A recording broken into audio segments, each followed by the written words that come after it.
ስምህ ማን ነው አንተ? ኤፍሬም ይባላል። እሱ ካሜራውን አጥቂ ስንተኛ ክፍለ ጦር ነው?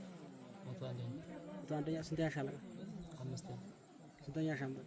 ሁለተኛ። ኃላፊነት ምንድን ነው? ያንተ መሪ ነው? እሺ ማዕረግህ ምንድን ነው? አስር አለቃ። ስንት ዓመት ነው ከታገል?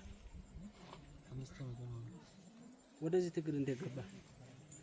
ያው መጀመሪያ የገባሁት ትግራይ ውጊያ ነበር።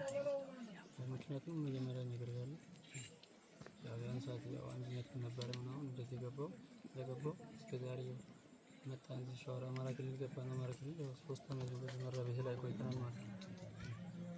3 ዓመት ብሎ ግራ ላሉኝ ቀኛ ላሉኝ እዛ ነው ቁጭ ያለው ማለት ነው። እኛ ደግሞ እዛ ቁጭ ብለን በቃ ሁሌ ቀይሩን እንላለን። ቀይሩን አልቻሉም። ወለምን ብዙ ቦታ እንጠይቀዋለን። ያው ሰው ከዳል በሚለው ወደዛ ይወስዱን ማለት ነው። ይከዳሉ ብለው ዘና የሚያገሯችሁ? አዎ። አንተ ለመክዳት አልፈለክም? ከዚህ ያው ስለማልችል ቢያዝ ሌላ ነገር ስለሆነ መንገድ ላይ ይይዙኛል ብለህ? አዎ። ምንድን ነው የሚያደርጓችሁ ቢይዟችሁ? አይ ያው እስረኛ ምናምን ነው የሚያደርጉኝ። ያው ልጅ ምናምን ነው ኖርማል እስረኛ ነው። ምንድን ነው ያደርጋሉ የሚሏችሁ? ፋኖን አሁን ምንድን ነው የሚሏችሁ እናንተ ሲነግሯችሁ? ያው ፋኖ እንደነገርኩት ቅድም ያው ዘራፊ ነው በቃ እንዴ ምናምን በሰፈሩ በቃ ህዝቡን ያጨናነቀ ምናምን እንደዛ ነው በቃ።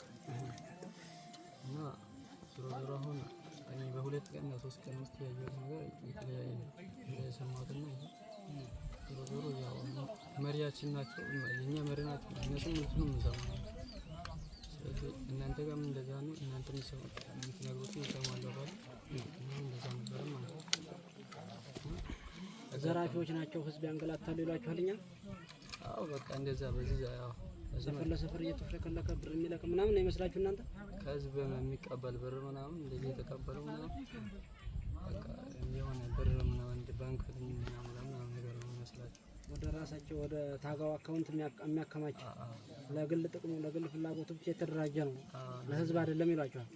ምን ተረዳችሁ እናንተ? እኛ እንደዚህ ነው። አንድ ግራ የሆነች ትንሽ አማርኛ ካወራ ሌላ ነገር ነው በቃ። አንተ በቃ ዝም ብለሽ ብሎ መቀበል ነው እንጂ እዛ እስካለ ድረስ ጥያቄ መጠየቅ አትችልም። ጠይቄ የሆነ ያልሆነ ጥያቄ መጠየቅ የለብንም። ከጠየቅ በቃ አላይሽ ብሎ መቀበል እነሱ ያሉት ካልሆነ በቃ ሌላ ፖለቲካ ምናምን ነው የሚሆነው። በቃ ዘራው እንዲያለ ነው። ምንድን ነው አሁን አንተ የተረዳኸው? አሁን ፋኖን እንዴት አገኘው አንተ? ያው የሁለት ቀን ውስጥ ያው ተመትቻለሁ። ያው በተኛበት ነው አንሶኝ ደገፍ አድርጎኝ ይዞኝ ሄዱ። እኔ ተስፋ ቆርጬ ነበር በቃ ይጨርሱኛል ምናምን ብዬ ምንም ተስፋ አልነበረኝም ማለት ነው። እኔ በጣም ነው በቃ ያው ቃል የለኝም። እዛ ይዞ ሐኪም ቤት ምናምን ሰው ያደርሱኝ እዛ ያንከባከቡኝ። ትላንትና እዛ ሐኪም ቤት ስደርስ እናቴ ቤት እንዳለው ነው ቆጠርኩት ማለት ነው። እኔ እንኳን የሞት ችግር የለም። እኔ ለእናቴ ነው እናቴ ገመድ አንገት ላይ አድርጋ ነው የምትሞተው። ለዛ ብዬ እኔ ለእናቴ ነው እኔ ቢሞት ወንድ ልጅ ነኝ እሞታለሁ ብዬ ነው ገባሁት መጀመሪያ። ግን ተርፌ አሁን እዚህ ደርሻለሁ። ዞሮ ትላንትና ያተረፉት ያው እናንተ ናችሁ። የኛው ተመተው ምናምን ጥለው ወጥቷል። የተወሰነ ብቻ እዚህ በቀረው ሰዓት ያው እንዳገለው ብሎ አተርፎኛ ያው ያስወጣኝ አንድ ልጅ ነው። በጣም እዛ ያሉት ናቸው በቃ እንዳለ አጠቃላይ ማለት ነው። በጣም ነው የማመሰግናቸው። ዞሮ እስከዚህ ደርሻለሁ። ከዛ ውጪ እኔ ብዙ በቃ እናንተ በፊት የሚያስበውና አሁን በጣም የተለያየ ብዙ ነገሮችን በቃ አሁን እዚህ ጋር አገናዝቤያለሁ ማለት ነው። ጓደኞችህ ስትመታ ጥለው ሄዱ? አዎ በቃ የተወሰነ ሰው ነበር ያለው። እሱ በቃ ወጥቷል። የሞተም ሞቷል። ተስፋ ቆርጦ በቃ ከዛ ነው ሄደ። ስንት ሰው ነበር የምትመራው አንተ? 9 ሰው ትመራለህ። ስንት ሰው ተሰዋ? ትላንት እዛ ሜዳ ላይ ያየሁት እኔ ጋር ነበር 3 ሰው ነው ሰው። ሌላ ቦታ ተሰዋ ምናልባት መንገድ ሄደ አላውቅም። አንተ ከምትመራው ከ9 እዛው 3 ሰው ተሰዋ። አንተ ቆሰለ። ሌላ ስንት ቁስለኛ አለ? አላያቸውም። ቆስዬ እዛ ቀርቼ። ምንድነው አሁን አንተ እዛ አገዛዙ ጋር ላሉት ለጓደኞች 101ኛ ክፍለ ጦር ላይ ላሉት ጓደኞች ምንድነው አሁን ማስተላለፍ የምትፈልገው ማለት ነው?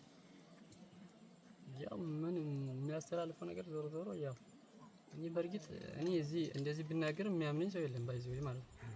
እንደመጥቶ ባይኑ ካየ ነው እንጂ እኔ እዚህ ጋር ስለተያዘ ምናምን ፈርቶ እንጂ ተናገረ ምናምን ምሉት ዞሮ ያው እዚህ እንዳየሁት አሁን እኔ ነግሬያለሁ። ተቆስዬ ምናምን እንዲ በርግ አድርጉኝ እንደ ወንድም ይዞ ነው አሳከሙ።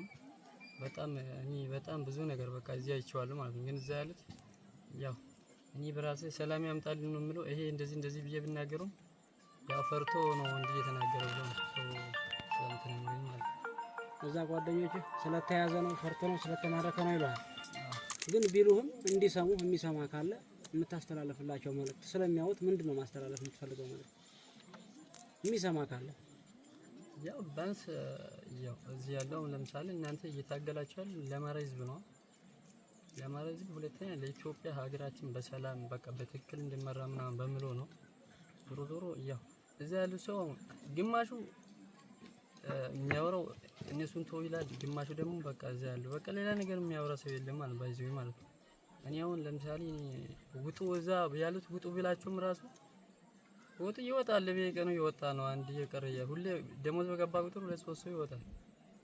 ያው አማራጭ ምናምን እየጠበቀ ነው እንጂ ይወጣ ያለው ያው ያውቃሉ። አሁን ከዚህ ከተናገርኩት አንፃር ስለሚሰሙ ያው ምን አይነት እንክብካቤ እንዳለው ምናምን ስለሚያውቁ ሊወጡ ይችላል። በቃ ይሄ ነው ያለኝ። ምናልባት ከነሱ የተሻለ ሀሳብ እንትን ካለ ከነሱ ተቀበል ይችላል።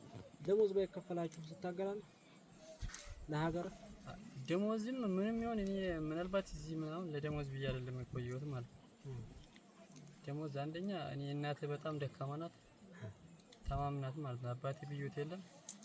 አንድ ልጅ በህይወት አታል አንድ ታላቅ ወንድም ብቻ አለች ማለት ነው። አንድ ትግራይ ውጊያ ሞተ።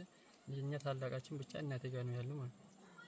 እና በጣም ነው የሚጨናነቁ። በቃ እኔ ስልክ አንድ ቀን ካልሰራ ያብዳሉ ማለት ነው። እና ከዛ ውጪ ያው ብዙም የሆነ ነገር የለም።